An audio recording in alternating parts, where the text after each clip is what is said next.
Dilansir dari Kompas.com, mantan Gubernur DKI Jakarta, Anies Baswedan, menekankan pentingnya agar proses hukum terkait dugaan korupsi impor gula yang melibatkan mantan Menteri Perdagangan, Thomas Trikasih Lembong, atau Tom Lembong, berjalan sesuai dengan aturan yang berlaku.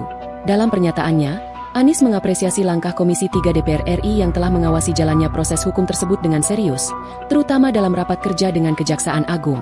Kita ingin proses hukum berjalan dengan benar, mulai dari tujuan hingga prosesnya. Saya rasa rakyat Indonesia akan mengapresiasi apa yang telah dilakukan Komisi 3, ujar Anies di kediamannya di Lebak Bulus, Jakarta. Anies juga menekankan pentingnya fungsi pengawasan yang dijalankan oleh anggota DPR, yang menurutnya menjadi salah satu tugas utama mereka. Ia berharap, pengawasan ini dapat memastikan bahwa proses hukum yang dijalani Tom Lembong tidak tercemar oleh kepentingan politik. Kasus ini bermula pada 29 Oktober 2024. Ketika Kejagung menetapkan Tom Lembong sebagai tersangka dalam dugaan korupsi impor gula pada tahun 2015.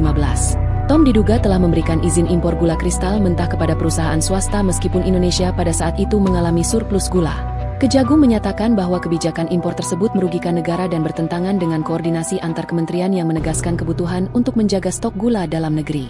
Penyelidikan terhadap Tom Lembong ini mengundang perhatian publik, terutama karena keterkaitannya dengan Pilpres 2024. Tom Lembong merupakan salah satu tokoh penting dalam tim pemenangan Anies Muhaimin. Amin.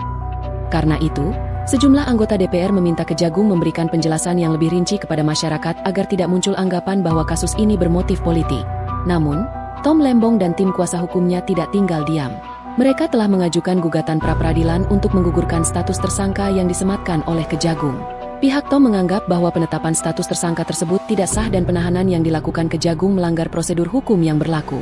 Dengan berkembangnya kasus ini, publik dan berbagai pihak terus mengawasi langkah-langkah yang diambil oleh Kejagung, serta bagaimana proses hukum akan berlangsung di tengah sorotan politik yang kian tajam.